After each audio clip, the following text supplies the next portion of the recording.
اب آپ نے کہا جی یورپ سب سے زیادہ، آپ چونکہ وہاں پہ رہے بھی پڑھے بھی، اور پھر مجھے بھی جب ادھر ادھر جانے کا موقع ملتا تو میں دیکھتا ہوں کہ بہت سی چیزیں پاکستان میں بڑی نارمل ہیں، جس طرح ہماری جو پلاسٹک کا جو ہم جی استعمال کرتے ہیں، جی ایون اب جو اسٹرا ملتے ہیں جی وہ جی بڑے ڈفرینٹ قسم کے ہیں، ایون جو ہمارے یہ ٹیشو ہیں جی یہ ادھر بڑے مختلف قسم کے جی ہوتے ہیں. جی تو انہوں نے تیزی سے کون سی چیزیں ٹھیک کی جن کے اوپر شاید ہم نے کبھی توجہ بھی نہیں دی؟ دیکھیں فاروق، ہم پاکستان میں غربت ہے، ہمارے ہاں گاڑیاں بہت کم ہیں، ویسے میں سڑکوں پہ بہت نظر آتی ہیں لیکن آبادی کے لحاظ سے پر ہزار ہمارے ہاں غالباً 70 کے 80 بندے کے پاس گاڑی ہے، امریکہ میں 980 بندوں کے پاس گاڑی ہے. جی تو اس تناسب کو دیکھا جائے تو امریکہ کی ہوا تو اتنی آلودہ ہونی چاہیے کہ وہاں سانس نہ کسی کو آئے، اور وہاں پہ آسمان صاف ہے. وہاں آسمان صاف ترین ہے. ہوں. تو کیا وجہ ہے؟ وجہ یہ ہے کہ انہوں نے قوانین سازی اور اس پہ امپلیمنٹیشن کو اتنا اسٹرانگ رکھا ہوا ہے کہ گاڑی میں سے اگر ہلکا سا بھی دھواں نکل رہا ہے، اس نے ایمیشن کنٹرول سسٹم نہیں لگوایا ہوا، تو وہ گاڑی سڑک پہ نہیں رہ سکتی.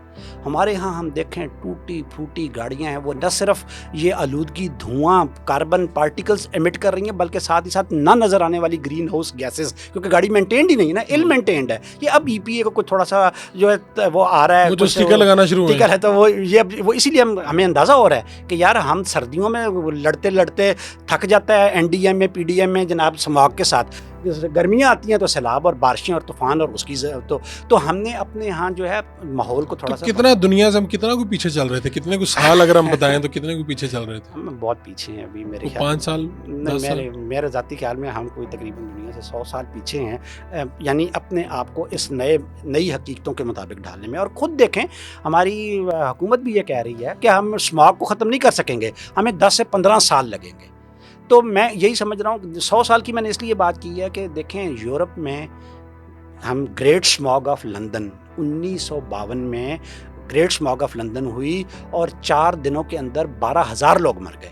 اس کے بعد لندن نے اپنی ہوا اتنی صاف کی کہ ان کا ایئر کوالٹی لیول کبھی 50 سے اوپر جاتا ہی نہیں ہے، اور ہمارا 200 سے نیچے آتا نہیں ہے. اس کا مطلب ہے کہ اس وقت وہاں پہ 200 سے اوپر تھا جنہوں نے اب 50 پہ مینٹین کیا. تو ہم 2025 میں ابھی یہ سوچ رہے ہیں. تو اس میں صرف گاڑیاں حصہ ڈالتی ہیں اور کیا کیا ہے؟ بہت سا کچھ ہے جو یہ اس میں ہے. آپ کس کا پوچھ رہے ہیں؟ کلائمیٹ چینج کا پوچھ رہے ہیں کہ ماحولیاتی آلودگی کا؟ آلودگی میں بہت کچھ ہے. اس میں انڈسٹری ہے، اس میں انڈیویجولز ہیں. میں آپ جگہ جگہ پہ ہم نہ صرف رشتوں میں آگ لگاتے ہیں، ہم جگہ جگہ کوڑے کو بھی آگ لگا دیتے ہیں. ہم جگہ جگہ پہ جو ہے گرینری کو، درختوں کو کاٹ دیتے ہیں، سبزے کو ختم کر دیتے ہیں. لہٰذا زمین جو ہے وہ جب ڈراؤٹ سیزن آتا ہے تو گرد اڑتی ہے اس کے اندر سے.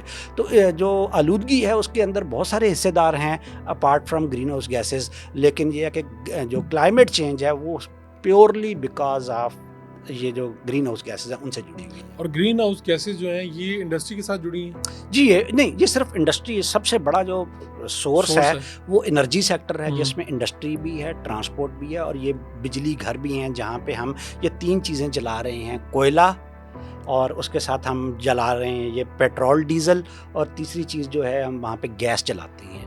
یہ وہاں جب جلتا ہے کمبسچن کا عمل، چاہے گاڑی کے انجن کے اندر ہوتا ہے، چاہے انڈسٹری کے اندر ہوتا ہے، چاہے بجلی گھر کے اندر ہوتا ہے، تو اس کے نتیجے میں جو سب سے پہلے نکلتا ہے وہ کاربن ڈائی آکسائڈ گیس نکلتی ہے، جو 70% پائی جانے والی گرین ہاؤس گیس ہے. جو ٹوٹل گرین ہاؤس گیسز ہیں اس میں 70% کاربن ہے جو کہ انرجی سیکٹر سے آتی ہے. پھر دوسرے نمبر پہ جو ہمارے پاس یہ گرین ہاؤس گیسز ہیں وہ آتی ہیں ڈیفارسٹیشن. درخت جو ہے وہ اللہ تعالیٰ نے ایک اتنا خوبصورت ایک آبجیکٹ ہمیں انسانوں کو ودیت کیا ہے، تحفہ دیا ہے، کہ وہ نہ صرف ہمارے لیے سانس لینے کے لیے آکسیجن پیدا کرتا ہے بلکہ اپنے اندر کاربن ڈائی آکسائڈ جو کہ گرین ہاؤس گیس ہے، جو حرارت کو اپنے اندر جذب کرتی ہے، اس کو اپنے اندر ذخیرہ کر لیتا ہے. جب بھی ہم ایک درخت کو کاٹتے ہیں تو وہ اس کے اندر جو قید کاربن ڈائی آکسائڈ ہے وہ دوبارہ فضا میں جا کے حرارت کو قید کرنے لگ جاتی ہے.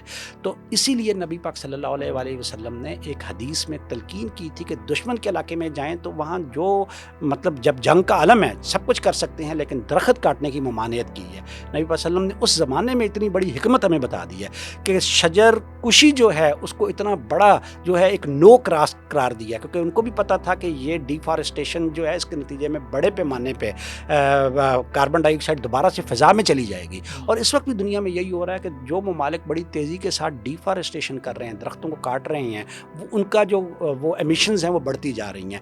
اور اس کا حل بھی سب سے بڑا یہی ہے. نمبر 1 تو حل یہ ہے کہ ہم اپنی ایمیشنز کو کم کریں. اس کے لیے ہم آلٹرنیٹیو سورسز آف انرجی پہ چلے جائیں, جس طرح ہمارے الیکٹرک بائکس آ رہے ہیں, الیکٹرک گاڑیاں آ رہی ہیں, اور ہم نے میٹرو ٹرینز لے آ رہے ہیں تاکہ گاڑیاں کم سے کم جو پیٹرول ڈیزل وغیرہ پہ چلتی ہیں اس کی جگہ پہ کوئی الیکٹرک گاڑی آ جائے. لیکن جو دوسری بڑی جو سورس ہے ڈیفارسٹیشن, ہمیں ڈیفارسٹیشن درختوں کے کاٹنے کی بجائے نئے درختوں کے بڑے بڑے ذخیرے لگانے ہیں. تو دنیا اس وقت ایفارسٹیشن کیمپینز, نئے درخت لگانے کی کیمپینز پہ, تو ہم تو پچھلے کاٹ رہے ہیں اور بیچی جا رہے ہیں. اس کی ایک بڑی وجہ ہے کہ یہاں غربت ہے, توانائی کی ضرورت پوری کرنی ہے, میں نے 3 وقت کھانا کھانا ہے نا, تو میرے پاس اتنے ریسورسز نہیں ہے کہ میں LPG یا کوئی مہنگی جو ہے گیس خرید سکوں. تو میرے لیے ہمارے لیے سورس یہ ہے, ہمارے لیے سورس یہ ہے. تو اس لیے اس پہ بھی اب آپ گورنمنٹ سوچے, پالیسی بنائے, کیا کریں, کس طرح سے اس کو مینیج کریں گے ان چیزوں. میرے خیال میں تو وہی میں اس پہ بات کروں گا کہ ہمیں اپنی آبادی کو کنٹرول کرنے کے بارے میں سوچنا پڑے گا. اچھا, اب یہ پھر آبادی سے جڑ گئی, آبادی سے بات, کیونکہ آپ کہہ رہے ہیں ہمارے پاس وسائل ہمارے کم ہے, آبادی زیادہ ہے. آبادی زیادہ ہے, اس کی وجہ سے غربت زیادہ ہے, کیونکہ ہمارے پاس ہم کوئی ایک پروڈکٹیو اکانومی تو ہے نہیں. ٹھیک ہے, ہم کوئی سائنس ٹیکنالوجی پہ چلنے والے لوگ تو ہیں نہیں. ہم زیادہ تر کنزیومر سوسائٹی ہیں, باہر سے چیزیں لا لو کے ہم وہ ہے اپنا وقت گزار رہے ہیں. تو یورپ کیوں امیر ہے, چائنا کیوں امیر ہوئے جا رہا ہے, کہ یہ پروڈیوسر سوسائٹیز ہیں, یہ لوگوں کو بیچ رہے ہیں بنا کے چیز, سائنس ٹیکنالوجی پروڈکٹس کموڈیٹیز بیچ کے ارن کر رہے ہیں. ہمارے پاس ایک چھوٹا موٹا ایگریکلچر سیکٹر ہے, وہ بھی کلائمیٹ چینج نے تباہی کا دہانے پہ پہنچا دیا.